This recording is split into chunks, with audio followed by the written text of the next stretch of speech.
আজকের আলোচনায় তোমাদের সকলকে স্বাগত। আজকে আমরা আলোচনা করব ফরাসি সংবিধান সভার কার্যাবলী প্রসঙ্গে। তো এই ফরাসি সংবিধান সভার কার্যাবলী প্রসঙ্গে আলোচনা করতে গিয়ে আমরা প্রথমেই দেখে নেব ফ্রান্সের তৎকালীন সময়ের যে জাতীয় সভা, সেই জাতীয় সভাটি কিভাবে ধীরে ধীরে সংবিধান সভায় রূপান্তরিত হয়। প্রথমেই আমরা জানি যে 1789 খ্রিস্টাব্দে 5ই মে ফ্রান্সের জাতীয় সভার প্রথম অধিবেশন বসেছিল এবং সেই অধিবেশনটা বসেছিল প্রায় 175 বছর পরে। তো তারপরে কি হয় না, তারপরে সেই জাতীয় সভায় ফ্রান্সের 3টি শ্রেণীর প্রতিনিধিরা যোগদান করেন, প্রথম, দ্বিতীয় এবং তৃতীয় শ্রেণীর প্রতিনিধিরা। অবশেষে এই প্রতিনিধিদের মধ্যেই একটা বাদানুবাদ শুরু হয় এবং তার ফলে বিপ্লবের সূত্রপাত। এখন আমরা দেখে নেব এই জাতীয় সভায় ঠিক অধিবেশনে কি কি ঘটনা ঘটেছিল, যার ফলে ফ্রান্সের এই জাতীয় সভাটি ধীরে ধীরে সংবিধান সভায় রূপান্তরিত হয়। তাহলে আমরা প্রথমে আলোচনা করে নেব যে ফ্রান্সের জাতীয় সভা সংবিধান সভায় কিভাবে রূপান্তরিত হচ্ছে। তাহলে দেখিনি জাতীয়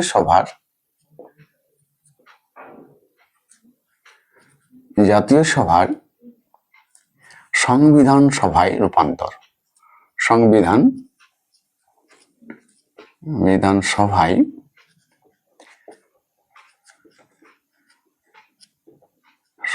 সভায় রূপান্তর।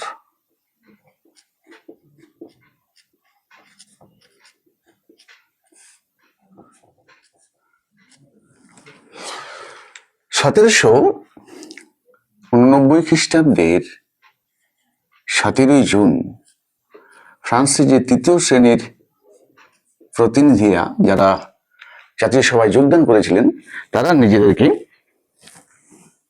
জাতীয় সভা বলে ঘোষণা করে। কত খ্রিস্টাব্দে? 1789 খ্রিস্টাব্দে 1700। প্রথম এক এক করে আমরা বিষয়টাকে আলোচনা করে নিতে পারি, তাহলে সুবিধা হবে। প্রথমত আমরা দেখে নিচ্ছি এখানে যে 1789 খ্রিস্টাব্দে 17 জুন তৃতীয় শ্রেণীর প্রতিনিধিরা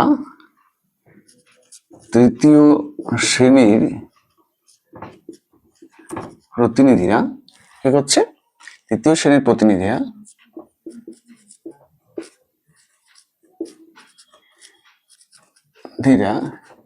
নিজেদের সভাকে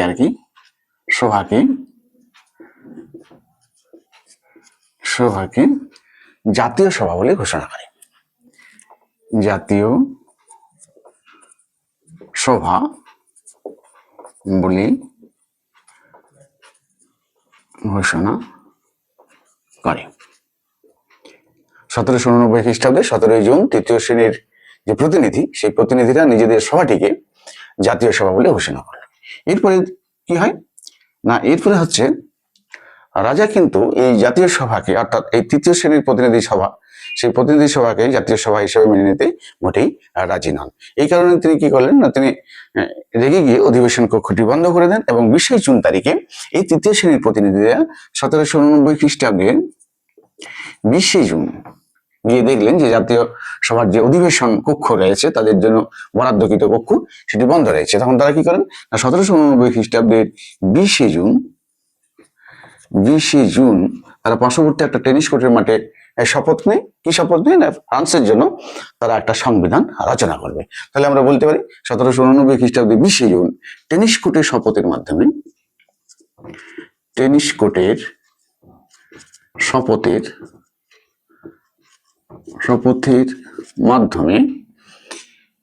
তারা, অর্থাৎ এই সভা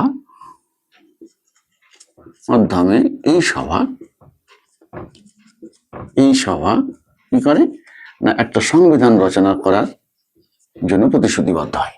একটি সংবিধান রচনা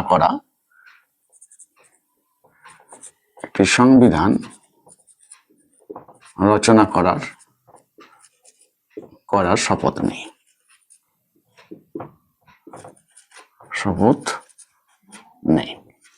এরপরে কি হয় না, এই যে টেনিস কোর্টের শপথ তারা নিল, এবং এই শপথে তারা কি শপথ নিল না, তারা ফ্রান্সের জন্য একটা সংবিধান রচনা করবে, এবং যতদিন পর্যন্ত তারা ফ্রান্সের জন্য একটা সংবিধান রচনা করতে না পারছে ততদিন তারা কি থাকবে, তারা ঐক্যবদ্ধ থাকবে।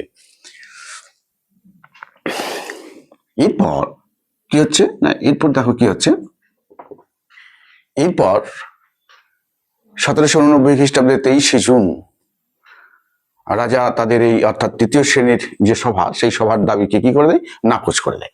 এরপরে ফ্রান্সের ইতিহাসে একটা কি বলবো রাজনৈতিক পরিস্থিতি বা আভ্যন্তরীণ যে পরিস্থিতি, তার একটা ব্যাপক পরিবর্তন ঘটে, এবং এই সময় গুজব রটে যায় যে তৃতীয় শ্রেণীর যে সমস্ত জনগণ রয়েছেন, বিশেষ করে নিম্নবর্গীয় জনগণ, তারা নাকি তৃতীয় শ্রেণীর যে সভা, এই সভাকে যদি মান্যতা রাজা না দেয় তাহলে তারা ফ্রান্সের রাজপ্রাসাদ আক্রমণ করবে।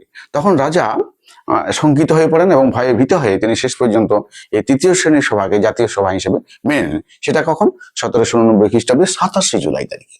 1789 খ্রিস্টাব্দের 27শে জুলাই, 27শে জুন হবে এটা, 27শে জুন তারিখে, 27শে জুন রাজা তৃতীয় শ্রেণীর সভাকে কি করলেন না, তৃতীয় শ্রেণীর সভাকে জাতীয় সভা হিসেবে মেনে নিলেন। সভাকে জাতীয় সভা হিসেবে মেনে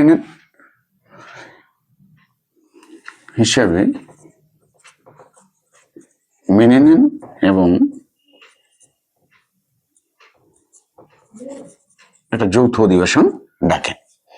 এরপর এই তৃতীয় শ্রেণীর যে প্রতিনিধিরা, তারা জাতীয় সভায় তারা ক্ষমতা দখল করে, এবং জাতীয় সভা 9 জুলাই থেকে কি হচ্ছে, দেখুন 9 জুলাই 1789 খ্রিস্টাব্দের 9 জুলাই থেকে, 9 জুলাই থেকে কি করলো, 9 জুলাই থেকে জাতীয় সভা ফ্রান্সের জন্য একটি সংবিধান রচনায় উদ্যোগ গ্রহণ করে। জাতীয় সভা ফ্রান্সের জন্য একটি সংবিধান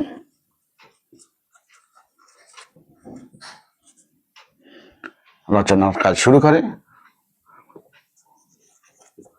রচনার কাজে হাত দেওয়ার কাজ শুরু করে।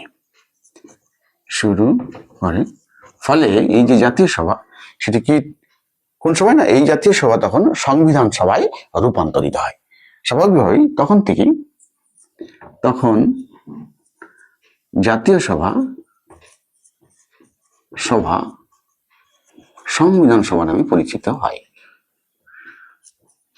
বিধান সভা নামে কি হয়, পরিচিত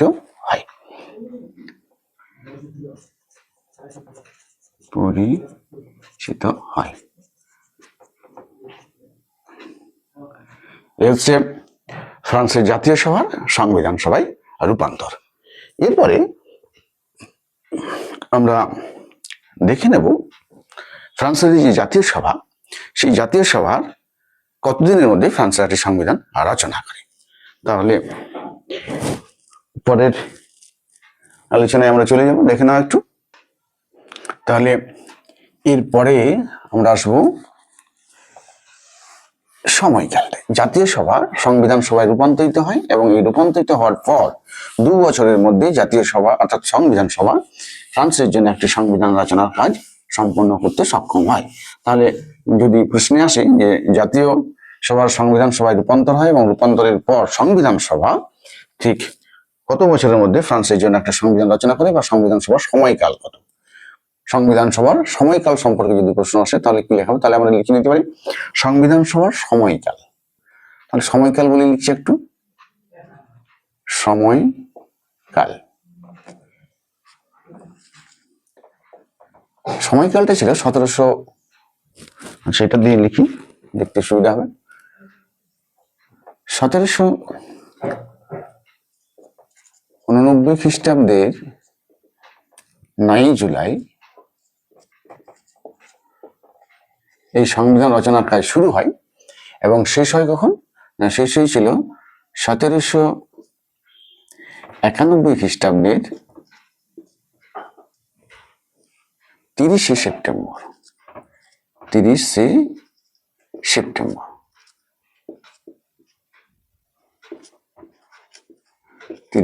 অর্থাৎ এই সংবিধান সভা প্রায় 2 বছর স্থায়ী হয়েছিল। এরপরে আমরা দেখে নেব এই সংবিধান রচনায় ফ্রান্সের ঠিক কোন কোন ব্যক্তি বিশেষভাবে বা কোন কোন ব্যক্তি মুখ্য ভূমিকা গ্রহণ করেছিলেন। তাহলে সংবিধান রচয়িতাগণ এরকম একটা পয়েন্ট আমরা করে নিতে পারি, সংবিধান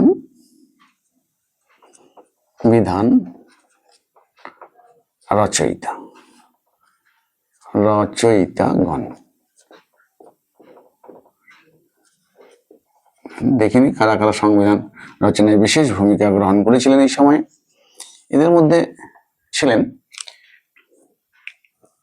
আমরা বার্নেভের নাম করতে পারি, বার্নেভ অনেকেই ছিলেন। 2 নম্বরে আমরা লিখতে পারি ট্যারিল্যান্ড এর কথা। 3 নম্বরে আমরা অ্যাভিসিয়াসের কথা লিখতে পারি, অ্যাভিসিয়াস।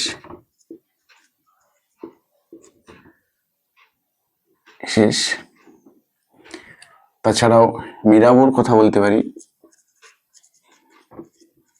মিরাবো।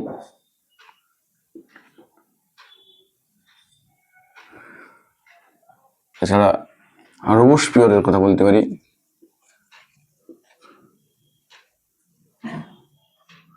রোবসপিয়র প্রমুখ আর কি। এছাড়াও আরো অনেক ব্যক্তি ছিলেন যারা সংবিধান রচনায় বিশেষ ভূমিকা গ্রহণ করেছিলেন। এরপরে আমরা দেখে নেব ফ্রান্সের সংবিধান সভার কার্যাবলী সম্পর্কে, অর্থাৎ ফ্রান্সের সংবিধান সভা ফ্রান্সের জন্য কি কি কাজ সে সময় করেছিল। তো সেগুলোই আমরা এরপর একটা একটা করে আলোচনা করে নেব। তাহলে দেখে নিই সংবিধান সভার কার্যাবলী।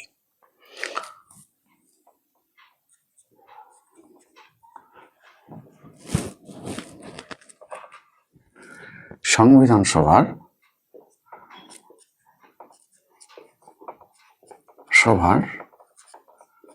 কাজ বা কার্যাবলী লিখতে পারি, কার্যাবলী, সংবিধান সভার কার্যাবলী। এই যে সংবিধান সভার কার্যাবলী, এই সংবিধান সভার কার্যাবলীকে আমরা বেশ কয়েকটি ভাগে ভাগ করে আলোচনা করব। তার আগে আমি দেখে নিই যে ফ্রান্সের এই যে সংবিধান সভা 9 জুলাই 1789 খ্রিস্টাব্দে তাদের সংবিধান রচনার কার্যক্রম শুরু করেছে এবং এই কাজ শেষ হয় 1791 খ্রিস্টাব্দে 30শে সেপ্টেম্বর তারিখে। এবং এই 2 বছরের মধ্যে ফ্রান্সের এই সংবিধান রচয়িতাগণ অক্লান্ত পরিশ্রম করে ফ্রান্সের জন্য একটা সংবিধান রচনা করে। যে সংবিধানটার কি নাম হয় না, এই সংবিধানটাকে বলা হয় 1791 খ্রিস্টাব্দের সংবিধান। সেটাকে আমরা একটু লিখে নিই। এই সংবিধানটিকে অর্থাৎ 2 বছরের প্রচেষ্টায় যে সংবিধান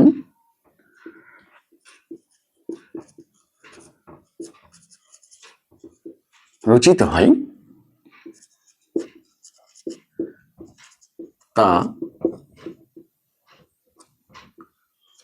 তা কি নামে পরিচিত না, 1791 খ্রিস্টাব্দে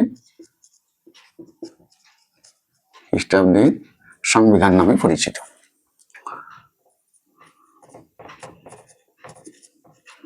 সংবিধান নামে পরিচিত।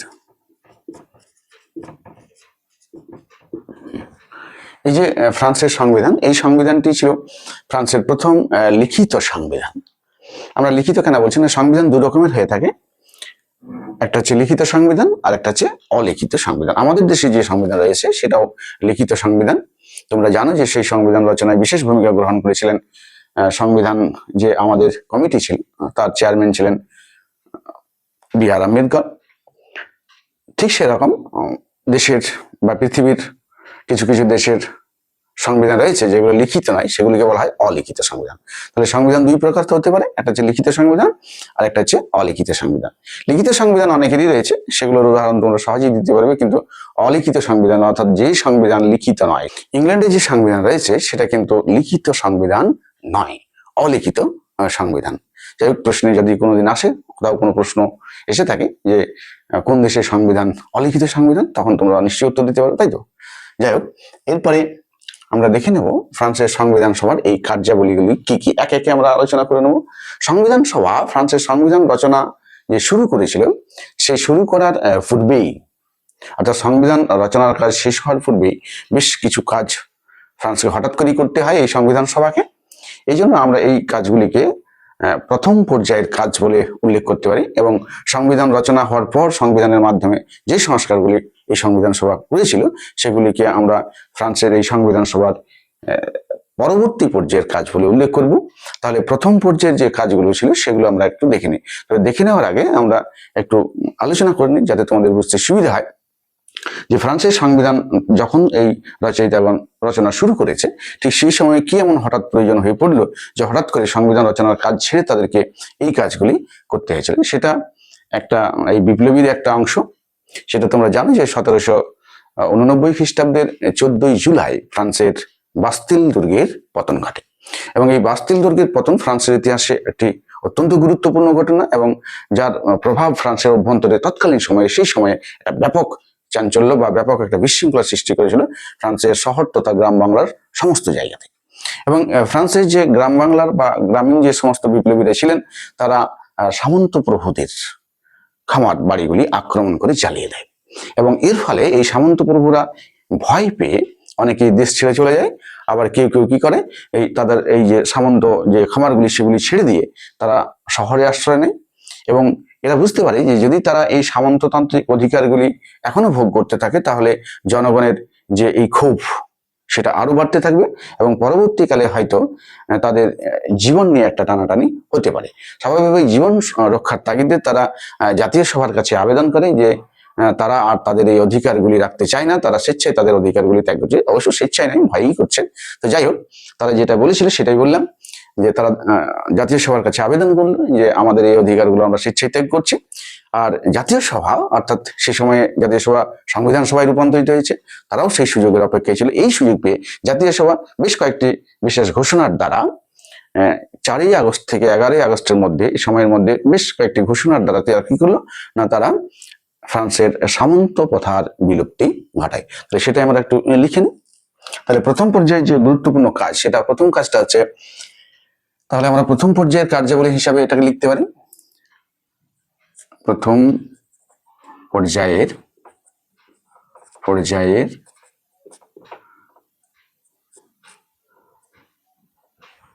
কার্যাবলী।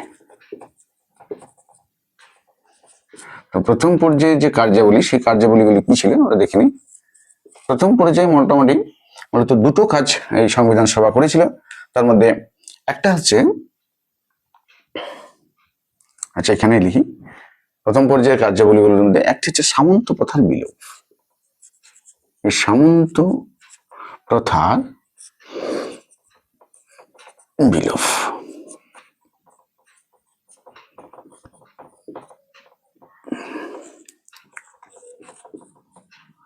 সামন্ত প্রথার বিলোপ ঘটছে এই সময়। কিভাবে বিলোপ ঘটছে সেটা একটু দেখে নি, একটু মুছে নি। আচ্ছা এই কালিতে লিখলাম, ঠিক আছে।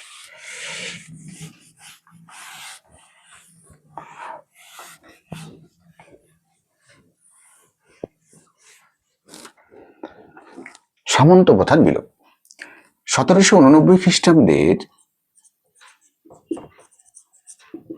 4ই আগস্ট, 4 থেকে 11ই আগস্টের মধ্যে এই ঘটনাগুলি ঘটেছিল, তাই আমরা 4 থেকে 11ই আগস্ট লিখতে পারি। আগস্টের মধ্যে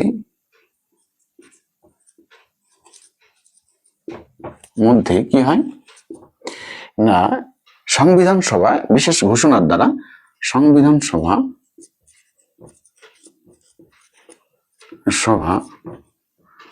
সামন্ত প্রথার বিলুপ্তি ঘোষণা করে। সভা সামন্ত প্রথার বিলুপ্তি বা বিলুপ্তি ঘোষণা করে, এবং এর ফলে কি হয় না, এর ফলে ফ্রান্সের সামন্ত প্রথা, ভূমিদাস প্রথা, করবি অর্থাৎ সামন্ত কর, এবং টাইড অর্থাৎ এই টাইড নামক করটির কি হয়, বিলোপ ঘটে যায়। সেটা একটু লিখে দিই। তাহলে সামন্ত প্রথা, ফলে সামন্ত প্রথা, প্রথা, ভূমিদাস প্রথা,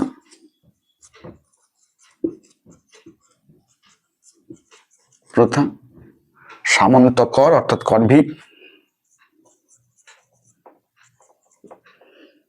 কর, এবং টাইদ বা ধর্মকর আর কি, টাইদের বিলোপ ঘটে, বিলোপ ঘটে। এই হচ্ছে সামন্ত প্রথার বিলোপ। এটা ঘটেছিল 1789 খ্রিস্টাব্দে 4ই আগস্ট এই ঘোষণা শুরু হয়, এবং একটা বিশেষ ঘোষণা দ্বারা ফ্রান্সের যে সংবিধান সভা তাকে এগুলো সামন্ত প্রথার বিলোপ ঘটিয়েছে। এরপরে আমরা দেখে নেব দ্বিতীয় যে কাজটি, সেই দ্বিতীয় কাজটি কি না, দ্বিতীয় কাজটি হচ্ছে ব্যক্তি ও নাগরিকের অধিকারের ঘোষণা। ব্যক্তি ও নাগরিকের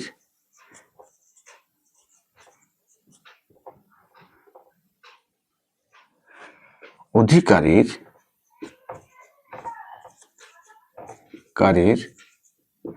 ঘোষণাপত্র।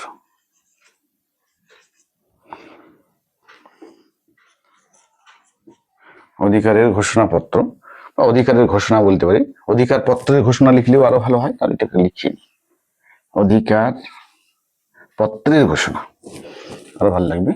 অধিকার পত্রের ঘোষণা, অধিকার পত্র অর্থাৎ এটাকে আমরা লিখতে পারো তোমরা ব্যক্তি ও নাগরিকের অধিকার পত্রের ঘোষণাটা পরে লিখবো, অর্থাৎ আচ্ছা ঘোষণাটা লিখেই নি, পত্রের ঘোষণা।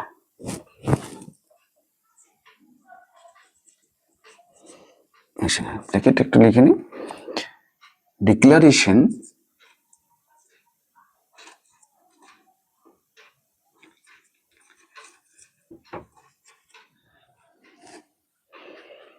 of the right of man, এখানে লিখি ম্যান অ্যান্ড সিটিজেন,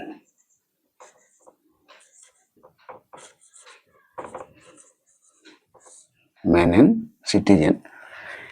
এটা ঘোষণা হয়েছিল কখন? এটা ঘোষণা হয়েছিল 1789 খ্রিস্টাব্দের 26শে আগস্ট তারিখে, 26শে আগস্ট।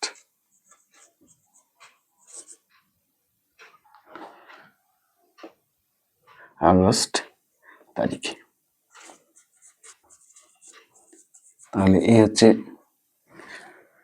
ব্যক্তি ও নাগরিকের অধিকারপত্রের ঘোষণা। আমরা এই ব্যক্তি ও নাগরিকের অধিকারপত্র যে ফ্রান্সে ঘোষিত হয় সেটি একটি অত্যন্ত গুরুত্বপূর্ণ ঘটনা, এবং এই ঘটনা ফ্রান্স তথা সারা বিশ্বের ইতিহাসে এবং ইউরোপের ইতিহাসে তো বটেই একটা বিশেষ প্রভাব ফেলেছিল, এবং যা অন্যান্য দেশকেও দারুণভাবে প্রভাবিত করেছিল। সুতরাং এই যে ব্যক্তি ও নাগরিকের অধিকারের ঘোষণাপত্র, সেটা নিয়ে আমরা একটু বিস্তারিত জাস্ট আলোচনা করব, দেখে নেব যে এর প্রভাবটা ঠিক কি পড়েছিল এবং এতে কি কি বলা হয়েছিল।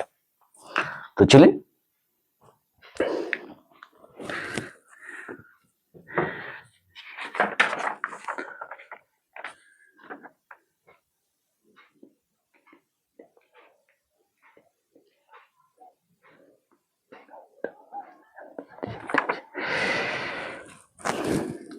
তো আমরা দেখে নেব, চলো মুছে নি,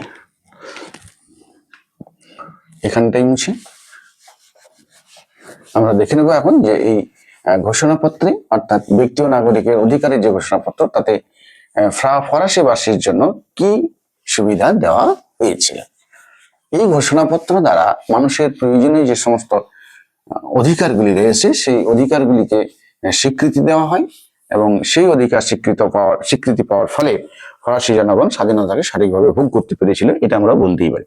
তাহলে আমরা দেখে নেব ঠিক এই ঘোষণাপত্রে অর্থাৎ ব্যক্তি ও নাগরিকের অধিকারের ঘোষণাপত্রে কি বলা হয়েছিল। 1 নম্বরে আমরা লিখতে পারি, বলা হয় যে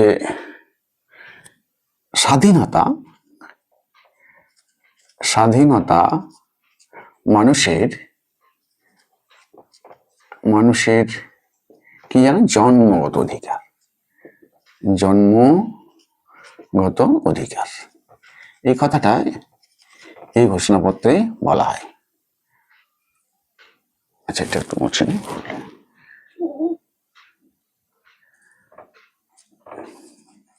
জন্মগত অধিকার। দ্বিতীয়ত 2 নম্বরে কি বলা হয়েছিল? যে আইনের চোখে সকলেই সমান। আইনের চোখে অর্থাৎ আইনের ক্ষেত্রে আর কি, চোখে সকলেই সমান। আচ্ছা, 3 নম্বরে কি বলা হয়? 3 নম্বরে ব্যক্তি স্বাধীনতার ক্ষেত্রে, আচ্ছা ধর্মীয় স্বাধীনতার কথাটা বলতে পারি। ধর্মীয় স্বাধীনতা, ধর্মীয়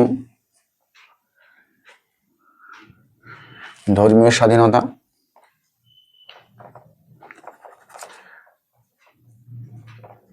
ধর্মীয় স্বাধীনতা, বাক স্বাধীনতা,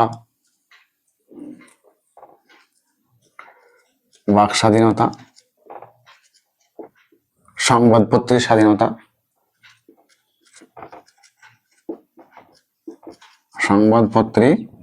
স্বাধীনতার কথা বলা হয়। স্বাধীনতা, এই সমস্ত স্বাধীনতার কথাগুলি এর মাধ্যমে কিন্তু বলা হয়েছিল। এছাড়াও এই ঘোষণাপত্রে আরো অনেক কিছু ঘোষণা করা হয়েছিল, সেগুলি নিয়ে আর আমরা আলোচনা করলাম না। এই যে ঘোষণাপত্র, এই ঘোষণাপত্রকে কিন্তু বলা হয় ম্যাগনা কার্টার সঙ্গে তুলনা করা হয়। আবার বিল অফ রাইটস 1689 খ্রিস্টাব্দে ইংল্যান্ডের যে বিল অফ রাইটস, তার সঙ্গেও তুলনা করা হয়ে থাকে এবং বলা হয়ে থাকে যে এটি মূলত ঠিক আমেরিকার যে স্বাধীনতা ঘোষণাপত্র, যেটা 1776 খ্রিস্টাব্দে আমেরিকায় ঘোষিত হয়, তার সঙ্গে কিন্তু এই যে ব্যক্তি ও নাগরিকের অধিকারের ঘোষণাপত্র, তার তুলনা করা হয়ে থাকে। আচ্ছা, তাহলে এখন একটা প্রশ্ন এসে যেতে পারে যে ম্যাগনা কার্টা বা বিল অফ রাইটস এগুলি কি? আমেরিকার যে স্বাধীনতা ঘোষণাপত্র, সেটা তোমরা নিশ্চয়ই জানো, তোমাদের হয়তো এই বিষয়ে ধারণা আছে বা না থাকলেও সহজেই বুঝে নিতে পারবে। তবে ম্যাগনা কার্টা কি, সেটা একটু কঠিন বিষয়। যাই হোক, আমরা একটু দেখে নিতে পারি যে এই ম্যাগনা কার্টা কি। ম্যাগনা কার্টার একটা ঘোষণাপত্র বা আইন বলতে পারেন। সেটা 1215 খ্রিস্টাব্দে ইংল্যান্ডের রাজা জন এই ঘোষণাপত্র জারি করেছিলেন এবং তাতে কি বলা হয় না, তাতে বলা হয় সকলেই আইনের অধীন, এমনকি রাজাও। অর্থাৎ আইনের চোখে সকলেই সমান বলে প্রতিপন্ন হবে। কিন্তু এর আগে কি হচ্ছিল না, এর আগে তোমরা দেখেছি যে এই ডিক্লারেশন জারি হওয়ার পূর্বে ফ্রান্সেরই যে যাজক এবং অভিজাত শ্রেণী ছিল, তারা কিন্তু প্রায় আইনের ঊর্ধ্বে ছিল। অর্থাৎ দেশের যে সমস্ত আইনগুলি ছিল, সেগুলো তাদের জন্য বিশেষভাবে লাগু কিন্তু হতো না। এই আইনকে ফাঁকি দিয়েই তারা আইনের ঊর্ধ্বেই থাকতেন, এই কথা আমরা বলতে পারি। তা যাই হোক, আমরা জেনে গেলাম। তাছাড়াও যে বিল অফ রাইটস এর কথা বলা হয়, অর্থাৎ আমরা বিষয়টা লিখে নিতে পারি যে এই ঘোষণাপত্রটিকে কার সঙ্গে তুলনা করা হয় না, ম্যাগনা কার্টা।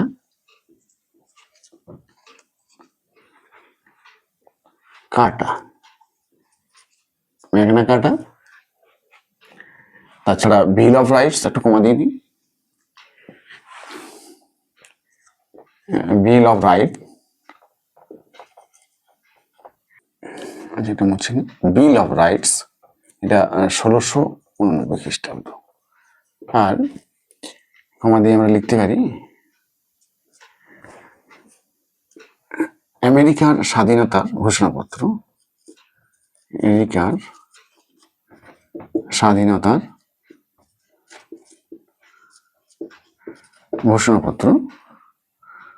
স্বাধীনতার ঘোষণাপত্র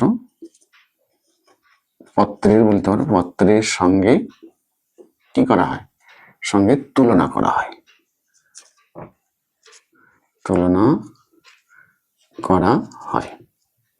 আমরা এর আগে জেনে নিয়েছি যে এই ম্যাগনা কার্টা বা বিল অফ রাইটস ঠিক কি। এরপরে আমরা দেখে নেব ফ্রান্সের সংবিধান সভার পরবর্তী পর্যায়ে যে সমস্ত কাজগুলি। অর্থাৎ ফ্রান্সের সংবিধান রচনার কাজ শেষ হয়ে গেছে এবং সেই সংবিধানের মাধ্যমে ফ্রান্সের শাসন ব্যবস্থা, বিচার ব্যবস্থা এবং ধর্মীয় ব্যবস্থার ক্ষেত্রে বেশ কতগুলি পরিবর্তন আনা হয় এবং সেই পরিবর্তনগুলি আমরা একে একে এবার আলোচনা করে নেব। তাহলে দ্বিতীয় পর্যায়ের যে সংস্কার, সেগুলি এবার আলোচনা করবো আমরা। তাহলে এবার দ্বিতীয় পর্যায়ের সংস্কারগুলি নিয়ে দেখি। দ্বিতীয় পর্যায়ে দ্বিতীয় পর্যায়ের সংস্কার। দ্বিতীয় পর্যায়ের সংস্কার, এই দ্বিতীয় পর্যায়ের সংস্কারগুলো ঠিক কি কি ছিল? দ্বিতীয় পর্যায়ের সংস্কারগুলিকে আমরা মূলত বেশ কয়েকটি ভাগে ভাগ করে আলোচনা করব, যাতে আমাদের বুঝতে সুবিধা হয়ে থাকে। তাহলে এটা একটু মুছে নিই, সুবিধা হবে। কয়ের আলোচনা করব শাসনতান্ত্রিক সংস্কার। শাসনতান্ত্রিক সংস্কার,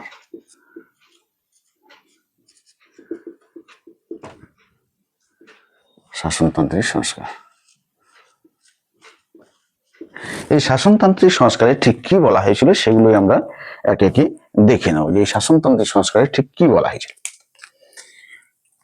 শাসনতান্ত্রিক সংস্কারে যে বিষয়গুলো উল্লেখ করা হয়েছিল, মূলত ফ্রান্সের যে সংবিধান, সেই সংবিধানে যে সমস্ত সংস্কারগুলি করা হয়েছিল তার ভিত্তি বা ভিত ছিল আমরা বলতে পারি যে কারণে ফ্রান্সে বিপ্লব সংঘটিত হয়েছিল, অর্থাৎ যে কারণগুলি বা যে সমস্ত ত্রুটিগুলি দূর করার জন্য ফ্রান্সে এই বিপ্লব শুরু হয়েছিল, সেই ত্রুটিগুলোকে এই সংবিধান সভায় কি করে না সংবিধানের মাধ্যমে সংস্কারের চেষ্টা করা হয়। তাহলে আমরা দেখেছি যে শাসনতান্ত্রিক বা রাজার যে শাসন ক্ষমতা, তার যে স্বৈরাচারী শাসন ক্ষমতা, সেই স্বৈরাচারী শাসন ক্ষমতার বিরুদ্ধে ফ্রান্সের জনগণ আন্দোলন করেছিলেন এবং স্বাভাবিকভাবেই ফ্রান্সের জনগণ চাইছিল যে রাজার ক্ষমতা যে রয়েছে, যে স্বৈরাচারী ক্ষমতা বা তার যে চরম ক্ষমতা, তার কিছুটা কাটছাট করতে। এই ফ্রান্সের যে সংবিধান রচিত হয়, সেই সংবিধানে তার প্রতিফলন দেখা যায় এবং সেখানে দেখা যায় যে ফ্রান্সের যে রাজার ক্ষমতাকে সংকুচিত করে তাকে নিয়মতান্ত্রিক রাজতন্ত্রে পরিণত করা হয়েছে। তাহলে আমরা বলতে পারি যে ফ্রান্সের রাজার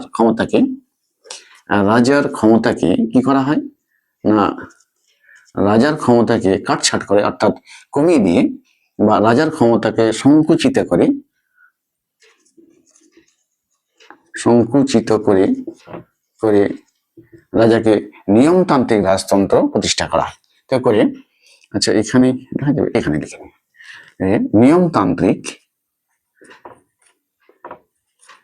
নিয়মতান্ত্রিক রাজতন্ত্র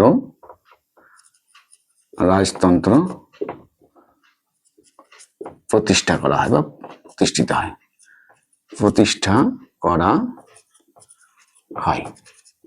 এটা হচ্ছে 1 নম্বর, অর্থাৎ রাজার ক্ষমতাকে সংকুচিত করা। 2 নম্বর কি বলা হলো, রাজার ক্ষমতাকে আরো সংকুচিত করে বলা হলো যে আইনসভার অনুমতি ছাড়া, অর্থাৎ আইনসভার বিনা অনুমতিতে রাজা কোনো দেশের সঙ্গে যুদ্ধ বা শান্তি স্থাপন করতে পারবেন না। তাহলে সেটা লিখে নিন যে আইনসভার অনুমতি ছাড়া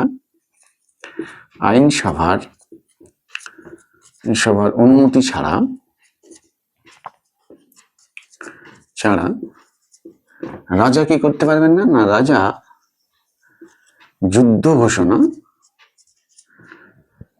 ঘোষণা বা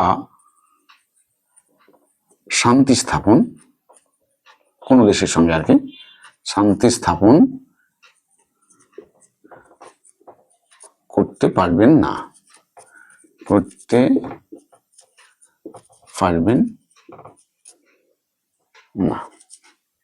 এটা 2 নম্বর।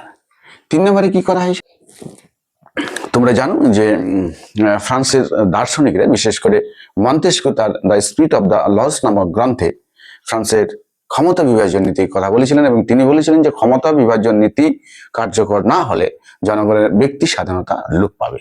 তাই তার এই বক্তব্যকে কি করে না গুরুত্ব দিয়ে ফ্রান্সের ক্ষমতা বিভাজন নীতি অনুসারে আইন, শাসন এবং বিচার এই 3টি বিভাগকে আলাদা করে দেওয়া হয়। তাহলে আমরা বলতে পারি ক্ষমতা বিভাজন নীতিকে অনুসরণ করে ক্ষমতা বিভাজন নীতিকে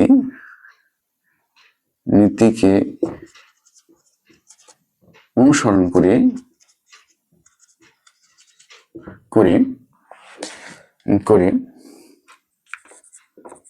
আইন, শাসন ও বিচার বিভাগকে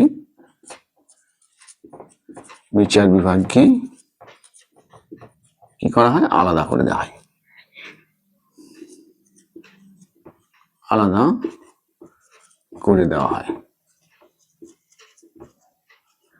দেওয়া হয়। এই যে ক্ষমতা স্বতন্ত্রীকরণ, এটা অর্থাৎ আইন বিভাগ, বিচার বিভাগ এবং শাসন বিভাগ, এই তিনটি বিভাগকে সম্পূর্ণ পৃথক করে দেওয়া হয়। অর্থাৎ একটা বিভাগ থেকে আরেকটা বিভাগে এমনভাবে আলাদা করে দেওয়া হয় যাতে কোনো বিভাগই কোনো বিভাগের উপর নির্ভরশীল না হয়ে পড়ে বা কোনো বিভাগ অন্য বিভাগের উপরে কোনো রকম প্রভাব বিস্তার না করতে পারে। একটা ছোট্ট মতো উদাহরণ দিই, তাহলে হয়তো বিষয়টা বুঝতে সুবিধা হবে। ধরা যাক কোনো দেশের সরকার অর্থাৎ প্রশাসন কোনো একজন প্রতিবাদী ব্যক্তিকে তাদের প্রশাসন অর্থাৎ পুলিশি ব্যবস্থার দ্বারা বন্দী করেছে এবং তার প্রতিবাদকে স্তব্ধ করার জন্য তাকে বন্দী করে হয়তো জেলে পাঠাতে চাইছে। তাতে কি হবে না, তাতে ওই সরকারের আর সমালোচনার মুখে পড়তে হবে না সরকারকে। তো স্বাভাবিকভাবেই যখন তাকে অ্যারেস্ট করা হবে তখন ওই ব্যক্তি তার এই অ্যারেস্টের প্রতিবাদে অর্থাৎ তার এই যে তার গ্রেপ্তারের প্রতিবাদে সে বিচার চাইতে যাবে বিচারালয়ের কাছে। এখন বিচারালয় তার বিচার করবে। এখন বিচারালয় যেহেতু এই শাসন বিভাগের সঙ্গে কোনো রকম ভাবেই জড়িত নয় বা শাসন বিভাগ থেকে বিচার বিভাগ আলাদা বা বিচার বিভাগের একটা আলাদা ক্ষমতা রয়েছে, সুতরাং সেই বিচার বিভাগে ওই ব্যক্তি যে রায় পাবে, যে বিচার পাবে, তার স্বাভাবিকভাবে কি হবে, নিরপেক্ষ হবে। অর্থাৎ প্রশাসন কোনোভাবে বিচার বিভাগের উপর হস্তক্ষেপ করে ওই ব্যক্তিকে শাস্তি দিতে পারবে না। স্বাভাবিকভাবেই ব্যক্তি যদি নিরপরাধ হয় তাহলে তিনি খালাস পেয়ে যাবেন। আর তার উল্টোটা যদি হতো, অর্থাৎ আইন, শাসন এবং বিচার তিনটি বিভাগেই যদি একজন ব্যক্তি প্রধান হতেন, তাহলে কি হতো, শাসন বিভাগ যদি ওই ব্যক্তিকে গ্রেপ্তার করতো তাহলে বিচার বিভাগে তিনি যখন যেতেন তখন কিন্তু বিচার বিভাগে গিয়ে তিনি তার যে নিরপেক্ষ বিচার সেটি পেতেন না, কারণ ওই বিচার বিভাগেরও প্রধান হিসেবে কে রয়েছেন, ওই প্রশাসনের ব্যক্তি রয়েছেন যিনি তাকে অ্যারেস্ট করার বা গ্রেপ্তার করার নির্দেশ দিয়েছিলেন। তাহলে বুঝতেই পারছেন যে কিভাবে এই ক্ষমতা স্বতন্ত্রীকরণ নীতির ফলে ব্যক্তি স্বাধীনতা রক্ষিত হতে পারে। আশা করি বুঝতে পেরেছো, নিশ্চয়ই পেরেছো, তাই না? যাই হোক, এরপরে আমরা আলোচনা করে নেব খ অর্থাৎ শাসনতান্ত্রিক সংস্কারে রাজার ক্ষমতাটা আমরা আলোচনা করেছি। এরপরে আলোচনা করে নেব আইন বিভাগের ক্ষেত্রে কি কি পরিবর্তন আনা হয়েছিল বা আইনসভার ক্ষেত্রে কি কি পরিবর্তন আনা হয়। আইনসভার ক্ষেত্রে আমরা একটু দেখে নিই কি পরিবর্তন আনা হয়েছিল। না, আইনসভার ক্ষেত্রে ফ্রান্সে, আচ্ছা একটু আইনসভা এটা হচ্ছে রাজার ক্ষমতা বলতে, কিন্তু রাজা লিখে নিতে পারো রাজার ক্ষমতার কথা এইটুকু। এখানে রাজার ক্ষমতা সংক্রান্ত বিষয়ে আমরা আলোচনা করলাম। এরপরে দেখে নেব আইনসভা। ফ্রান্সে 745 জন সদস্য বিশিষ্ট এক কক্ষ আইনসভা তৈরি হয়। এক কক্ষ যুক্ত আইনসভা বা আইনসভার কথা বলা হয়। এক কক্ষ যুক্ত আইনসভা অর্থাৎ ওই আইনসভায় কেবলমাত্র একটি কক্ষ থাকবে। আমাদের ভারতবর্ষে যে আইনসভা রয়েছে অর্থাৎ পার্লামেন্ট, সেই পার্লামেন্টের কটা কক্ষ? দুটো কক্ষ। একটা হচ্ছে লোকসভা আর একটা হচ্ছে রাজ্যসভা। লোকসভাকে বলা হয় নিম্নকক্ষ আর রাজ্যসভাকে বলা হয় উচ্চকক্ষ। অর্থাৎ রাজ্যসভা হচ্ছে আপার হাউস আর লোকসভা হচ্ছে লোয়ার হাউস। আমাদের যে সংবিধান রয়েছে সেই সংবিধানে লোকসভার জন্য 545 জন সদস্যের কথা বলা হয়েছিল। পরবর্তীকালে তার কিছু পরিবর্তন হয় এবং বর্তমানে 104 নম্বর সংবিধান সংশোধনের মাধ্যমে সম্ভবত অ্যাংলো ইন্ডিয়ান যে দুজন প্রতিনিধি রাষ্ট্রপতি নিয়োগ করতে পারতেন, তাদের সেই প্রভিশনটা অর্থাৎ সেই যে ব্যবস্থাটা সেটা বাতিল করা হয়েছে। তাহলে সেটা যদি হয় তাহলে 545 থেকে 2 বাদ দিলে 543 জন সদস্য সংখ্যা হয় লোকসভার। আর রাজ্যসভায় মোট সদস্য সংখ্যা হচ্ছে 250 জন। কিন্তু এই ফ্রান্সের আমরা যে এক কক্ষ বিশিষ্ট বা এক কক্ষযুক্ত আইনসভা দেখছি তার সদস্য সংখ্যা হচ্ছে 745 জন। এই 745 জন যে সদস্য তারা নির্বাচিত হতেন কার মাধ্যমে? না, জনগণের ভোটে। এবং এই জনগণ যারা রয়েছে ফ্রান্সের, তাদেরকে এই সংবিধান সভা বা সংবিধানের মাধ্যমে দুটো ভাগে ভাগ করা হয়। কি কি ভাগে? না, সম্পত্তির ভিত্তিতে জনগণকে, লিখে নিতে পারি, সম্পত্তির ভিত্তিতে জনগণকে দুটো ভাগে ভাগ করা হয়। জনগণকে সক্রিয় এবং নিষ্ক্রিয়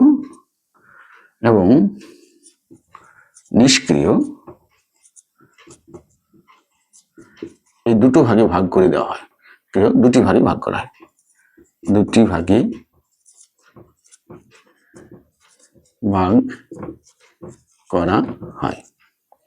আর ভোটাধিকার কাদের দেওয়া হয় না সক্রিয় অর্থাৎ নিষ্ক্রিয় নিষ্ক্রিয় বলতে বোঝায় যাদের সম্পত্তি নেই, আর সক্রিয় বলতে তাদেরকে বোঝায় যাদের সম্পত্তি রয়েছে। তো 25 বছর বয়স্ক সক্রিয় ব্যক্তিদের ভোটাধিকার, তবে সব সক্রিয় ব্যক্তিকে নয়, যারা তাদের আয়ের বলতে পারি আমরা যে ব্যবস্থাটা বলা হয়েছিল সেটা হচ্ছে যে সমস্ত সক্রিয় নাগরিক তাদের আয়ের অন্ততপক্ষে 3 দিনের আয়টা সরকারকে কর বা ট্যাক্স হিসাবে প্রদান করে তারাই কেবলমাত্র ভোটাধিকার পেয়েছিল। এবং এক্ষেত্রে নারীদেরকে কিন্তু ভোটাধিকার থেকে সম্পূর্ণরূপে বঞ্চিত রাখা হয়েছিল। তাহলে আমরা সেটা লিখে নিতে পারি যে 25 বছর বয়স্ক নাগরিকদের সক্রিয় নাগরিকদের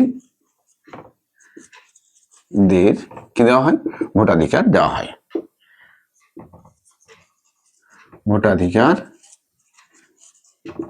হয়।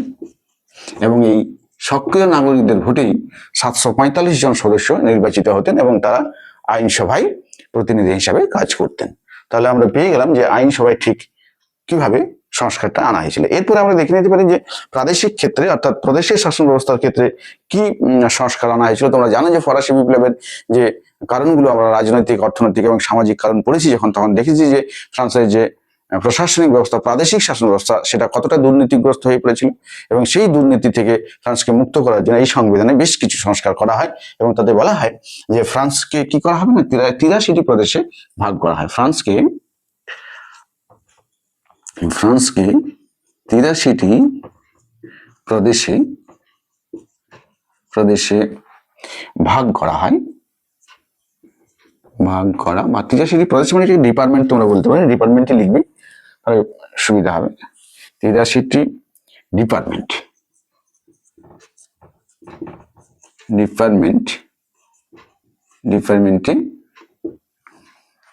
ভাগ করা হয়। এই ডিপার্টমেন্টগুলিকে আবার কি করা হয় না 547টি ক্যান্টনে বিভক্ত করা হয়। তাহলে আমরা লিখতে পারি ডিপার্টমেন্টগুলিকে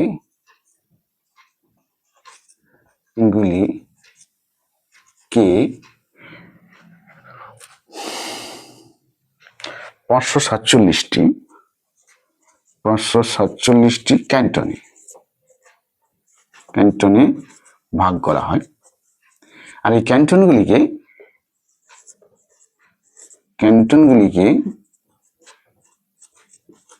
44,000 কমিউনে ভাগ করে দেওয়া হয়।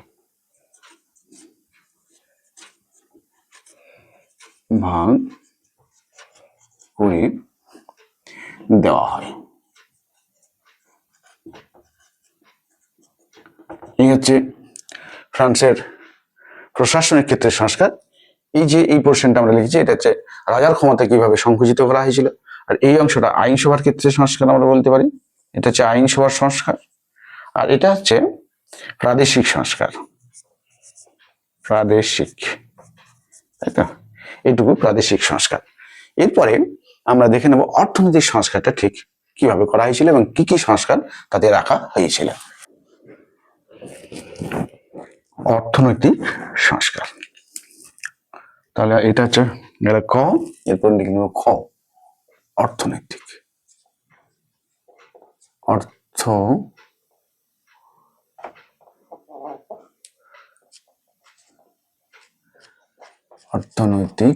সংস্কার। এই অর্থনৈতিক সংস্কারের মধ্যে ঠিক কি কি করা হয়েছিল।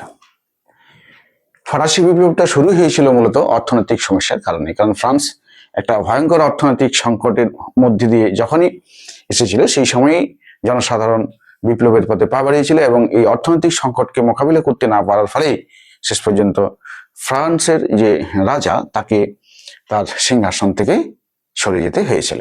তো সেই যে ফ্রান্সের অর্থনৈতিক সংকট বা অর্থনৈতিক যে সমস্ত দুর্নীতি সেগুলোকে এই সংবিধানের মাধ্যমে কি করার চেষ্টা করা হয়, সংস্কার করার চেষ্টা করা হয়েছিল। কি কি সংস্কার করা হয় আমরা প্রথমেই দেখে নেব যে 1 নম্বরে অর্থনৈতিক সংস্কারের প্রথম যে সংস্কারটি ছিল সেটা হচ্ছে ফ্রান্সের যে গির্জা, সেই গির্জার কি করা হয় না, গির্জার সম্পত্তি বাজেয়াপ্ত করা হয়। গির্জার সম্পত্তি বাজেয়াপ্ত করে, মুদ্রাকে বাজেয়াপ্ত করা হয়, বাজেয়াপ্ত করা হয় করে কি করা হয় না তার ভিত্তিতেই করে অ্যাসাইনেট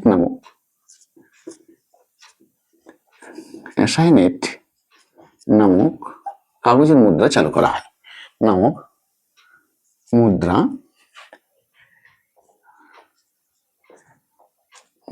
চালু করা হয়। এটা অর্থনৈতিক ক্ষেত্রে প্রথম সংস্কার। দ্বিতীয় ক্ষেত্রে কি করা হয়েছিল না সারা দেশে একই ধরনের ওজন এবং পরিমাপ চালু করা হয়েছিল। সেটা লিখে নিতে পারি, সারা দেশে একই ধরনের ওজন ও পরিমাপ চালু করা হয়।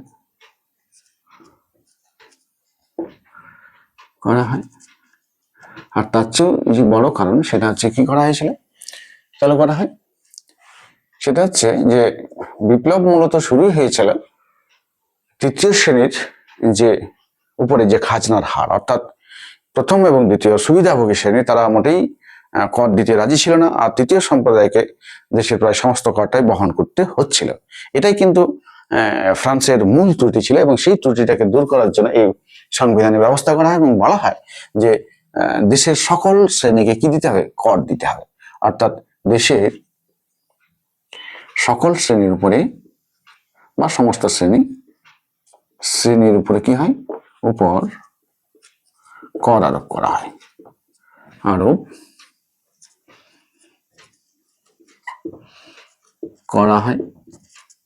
আর কি করা হয়, একটা যেটা সেটা পরোক্ষ করটা কিন্তু তুলে দেওয়া হয়। এটা 3 নম্বর লিখেছি, তাহলে এটা লিখি পরোক্ষ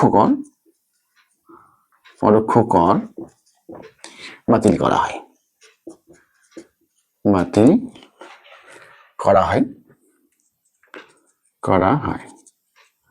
5 নম্বরে কি করা হয় না 5 নম্বরে স্থাবর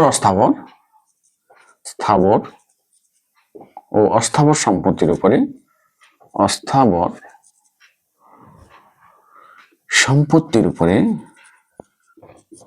সম্পত্তির উপর কি করা হয়, কর আরোপ করা হয়, কর বসানো হয়।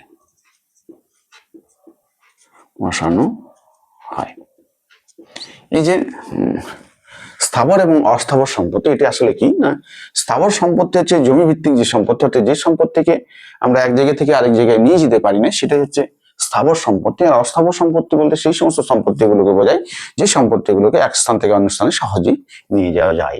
যেমন ধরো হয়তো জমি বা জমির উপরে তৈরি বাগান বা ঘর বাড়ি, এগুলো স্থাবর সম্পত্তি। আবার বাকি যে সমস্ত টাকা পয়সা সোনা দানা ইত্যাদি, এগুলোকে আমরা অস্থাবর সম্পত্তি বলতে পারি। তাহলে এই সমস্ত সম্পত্তির উপরে ফ্রান্সের সংবিধান সভা কর বসায়। আর 6 নম্বরে আমরা বলতে পারি যে দেশের আভ্যন্তরীণ ব্যবসা বাণিজ্যের ক্ষেত্রে যে সমস্ত প্রতিবন্ধকতাগুলি ছিল সেগুলি দূর করে দেওয়া হয়। অর্থাৎ কিছুটা হলে কি করা হয়, অবাধ বাণিজ্য নীতিকে চালু করা হয়। অবাধ বাণিজ্য নীতি চালু করা হয়। তোমরা জানো যে অবাধ বাণিজ্য নীতি চালু করার জন্য দার্শনিকদের একটা গোষ্ঠী আন্দোলন করেছিলেন, এবং তারা মার্কেন্টাইল মতবাদের ঘোর বিরোধী ছিলেন। অ্যাডাম স্মিথ এই অবাধ বাণিজ্য নীতির সমর্থক ছিলেন, এবং তার ভিত্তিতেই ফ্রান্সে এই বাণিজ্যের ক্ষেত্রে যে বাধাগুলি ছিল সেগুলি অনেকটাই দূর করে দেওয়া হয়, বাণিজ্য নীতি চালু করা হয়। তাহলে আমরা পেয়ে গেলাম অর্থনৈতিক যে সমস্ত সংস্কারগুলি ফ্রান্সের এই সংবিধান সভা তাদের সংবিধানের মাধ্যমে দিয়ে চালু করেছিলেন। এরপরে আমরা যে কারণটা আলোচনা করবো সেটা হচ্ছে, বা সংস্কারটি আলোচনা করবো সেটা হচ্ছে, তাহলে আমরা শাসনতান্ত্রিক সংস্কার পেয়ে গেছি, অর্থনৈতিক সংস্কার হয়ে গেল। এবার আমরা আলোচনা করবো বিচার বিভাগে কি সংস্কার করা হয়েছে। বিচার বিভাগের সংস্কারগুলো একটু দেখে নিই।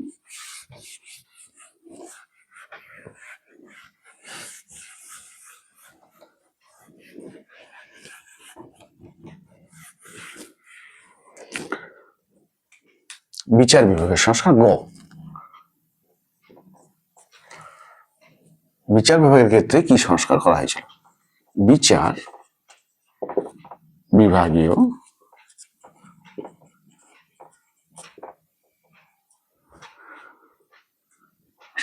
সংস্কার।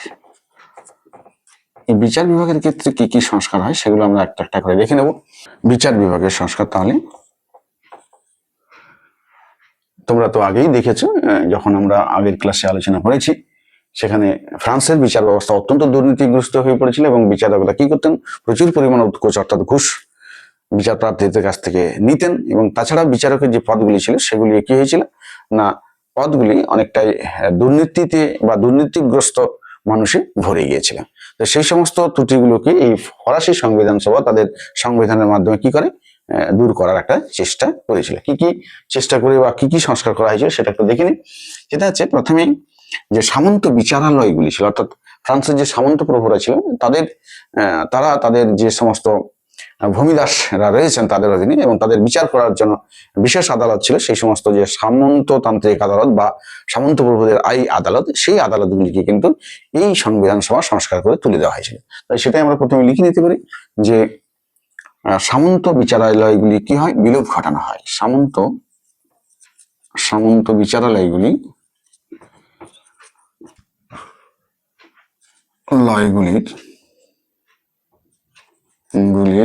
বিলোপ ঘটানো হয় বা তুলে দেওয়া হয়, বিলোপ ঘটানো হয়, বিলোপ ঘটানো হয়। 2 নম্বরে কি করা হয়েছিল, সামন্ত বিচারালয়গুলির বিলোপ ঘটানো হয়। 2 নম্বরে যেটা করা হয়েছিল সেটা হচ্ছে যে বিচারকদের, এই যে বিচারকরা রয়েছেন তাদের নির্বাচনের মাধ্যমে নিয়োগের ব্যবস্থা করা হয়। বিচারকদের নির্বাচনের মাধ্যমে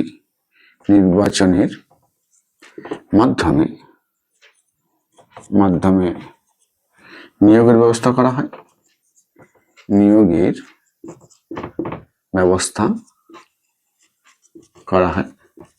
আর কি করা হয় না, তাদের সরকার থেকে বেতন দানের একটা ব্যবস্থা করা হয়েছিল, যাতে তারা তাদের বিচার প্রার্থীদের কাছ থেকে কোনো রকম ঘুষ বা উৎকোচ গ্রহণ না করে।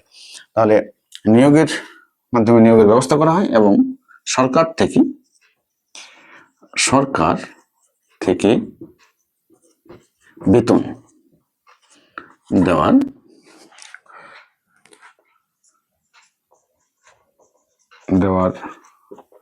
ব্যবস্থা করা হয়েছিল। আর কি করা হয় না, বিচারের ক্ষেত্রে সমতা প্রতিষ্ঠিত হয়। 3 নম্বর আমরা লিখতে পারি সেটা, বিচারের ক্ষেত্রে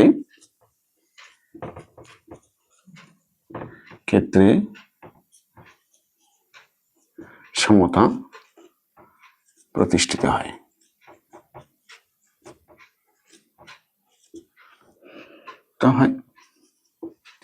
এবং নিম্ন আদালতের রায় কোনো ব্যক্তির পছন্দ না হলে তিনি উচ্চ আদালতে তা আপিল করতে পারতেন।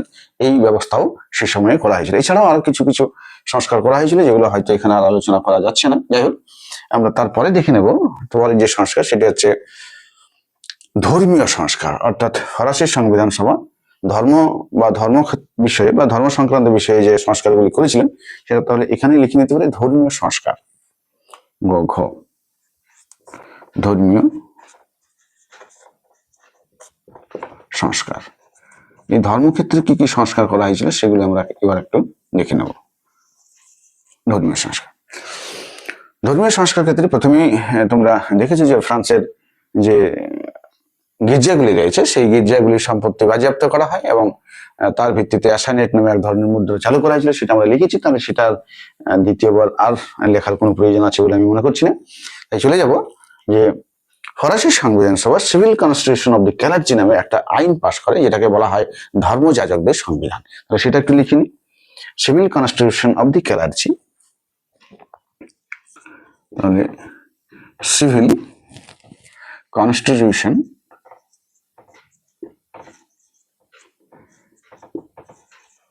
অব দি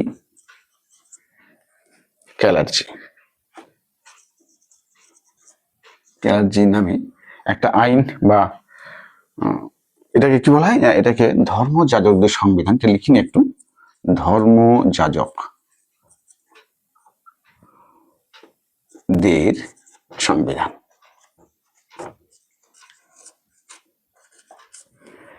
তাহলে সিভিল কনস্টিটিউশন অব দি ক্যালার্জি নামে একটা আইন পাশ করে এবং এই আইনের দ্বারা কি বলা হয়, ক্যালার্জি দ্বারা ফ্রান্সের যে গির্জা তার উপরে যে পোপের প্রভাব ছিল সেটা কি করা হয়, সেটা বিলোপ ঘটানো হয়। অর্থাৎ সিভিল কনস্টিটিউশন অব দ্য ক্যালার্জির দ্বারা ফরাসি চার্চের উপর থেকে বা ফরাসি গির্জার উপর থেকে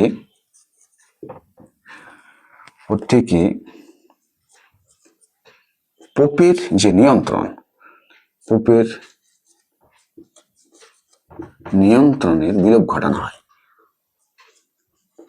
নিয়ন্ত্রণ কি করা হয় না, নিয়ন্ত্রণের বিলোপ বা নিয়ন্ত্রণ, ফরাসি গির্জাকে পোপের নিয়ন্ত্রণ থেকে মুক্ত করা হয়। এটুকু লিখলে ভালো হতো, তাহলে সেটুকুই লিখিনি। ফরাসি গির্জার উপর থেকে পোপের ফরাসি গির্জাকে পোপের নিয়ন্ত্রণ থেকে মুক্ত করা হয়, যাকে এটা পোপের লিখিনি, পোপের নিয়ন্ত্রণ থেকে মুক্ত করা হয়।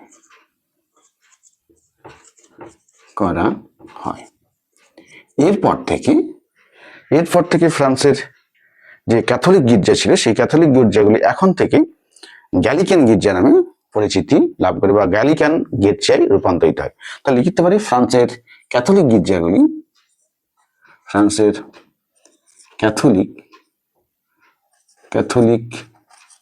গির্জাগুলিকে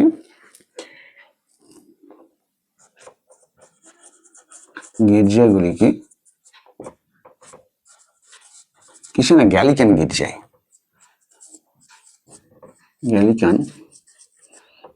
গির্জা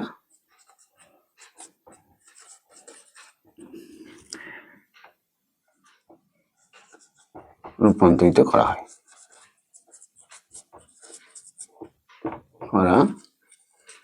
দেখা যাচ্ছে, আশা করি করা হয়। এতটা কি দেখা যাচ্ছে? যাই হোক, তাহলে কি করা হলো না, এগুলিকে গ্যালিকান গির্জায় রূপান্তরিত করা হলো। তাহলে দেখে নিই একটু কি লেখা হলো। সিভিল কনস্টিটিউশন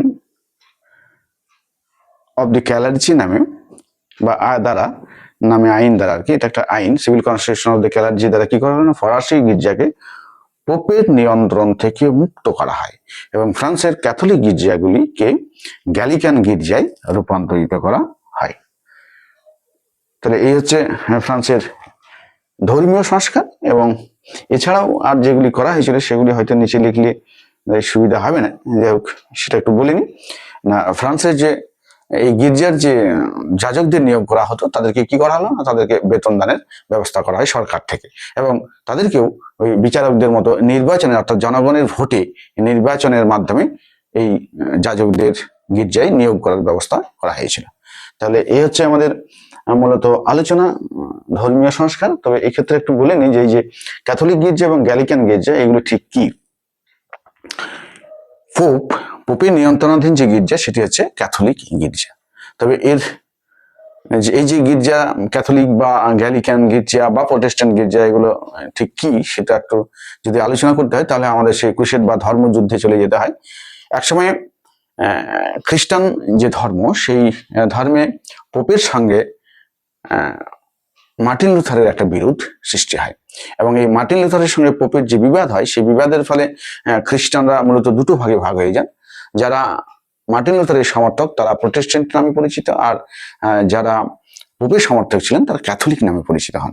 স্বাভাবিকভাবেই যে সমস্ত চার্চগুলি বা গির্জাগুলি পোপের সমর্থক বা যে সমস্ত গির্জাগুলিকে বা গির্জার প্রধান হিসাবে পোপকে স্বীকার করে নেওয়া হয় সেই সমস্ত গির্জাগুলিকে আমরা কি বলে থাকি, ক্যাথলিক গির্জা বলে থাকি। আর বাকি যে সমস্ত গির্জাগুলি রয়েছে সেগুলি বিভিন্ন নামে পরিচিত হয় সেই সময় থেকে। এবং সেই সমস্ত গির্জাগুলি যেমন ফ্রান্সের এই যে গ্যালিকান গির্জা, এই গ্যালিকান গির্জায় মূলত চলতো রাষ্ট্রের নিয়ন্ত্রণাধীনে, অর্থাৎ রাষ্ট্রের কথা মতে এই গির্জাগুলি তাদের কাজকর্ম সম্পন্ন করত। তাহলে আমরা দেখে নিলাম এই সমস্ত আলোচনা। এর ছোট একটা মূল্যায়ন আমরা করে নিতে পারি। সেটা হচ্ছে যে ফ্রান্সের এই যে সংবিধান সভা তা তো অবশ্যই সাধুবাদের যোগ্য, অর্থাৎ ফ্রান্সের যে সংস্কারগুলি করা হয়েছিল, সেই সংস্কারগুলি ফ্রান্সের শাসন ব্যবস্থার ক্ষেত্রে বেশ একটা আমূল পরিবর্তন এনেছিল এবং ফ্রান্সের শাসন ব্যবস্থাকে অনেকটাই ঢেলে সাজানো সম্ভব হয়েছিল। কিন্তু তার সত্ত্বেও ফ্রান্সের যে সংবিধান সভার কার্যাবলী, অর্থাৎ ফ্রান্সের সংবিধানের মাধ্যমে যে সংস্কারগুলি করা হয়েছিল তা কিন্তু পুরোপুরি ত্রুটিমুক্ত ছিল না। বিশেষ করে তোমরা এগুলি যদি আলোচনা বা গভীরভাবে আমরা দেখি তাহলে দেখতে পাবো যে ফ্রান্সের জনগণকে সক্রিয় এবং নিষ্ক্রিয় এই দুটো ভাগে ভাগ করে দিয়েছিল এবং সেটাও ছিল সম্পত্তির ভিত্তিতে। এবং ফ্রান্সের কেবলমাত্র সক্রিয় জনগণ যারা 25 বছর বয়স যাদের এবং যারা সরকারকে একটা নির্দিষ্ট পরিমাণে অর্থ, অর্থাৎ তাদের মজুরি অন্তত 3 দিনের মজুরি কর হিসাবে দান করে বা ট্যাক্স হিসাবে দেয়, তারাই কেবলমাত্র ভোটাধিকার পায়। অর্থাৎ ভোটাধিকার পেয়েছিল খুব কম সংখ্যক জনগণ। নিম্নবিত্ত শ্রেণীর জনগণ, দরিদ্র জনসাধারণ, তারা কিন্তু ভোটাধিকার থেকে বঞ্চিত ছিল। এটা কিন্তু গণতন্ত্রের পক্ষে মোটেই শুভকর নয়, একটা আমরা বলতে পারি খুব একটা ভালো খবর গণতন্ত্রের পক্ষে অন্তত নাই। সুতরাং এদিক দিয়ে এই ফরাসি সংবিধান সভার যে কার্যাবলী সেটা অত্যন্ত সমালোচিত হয়।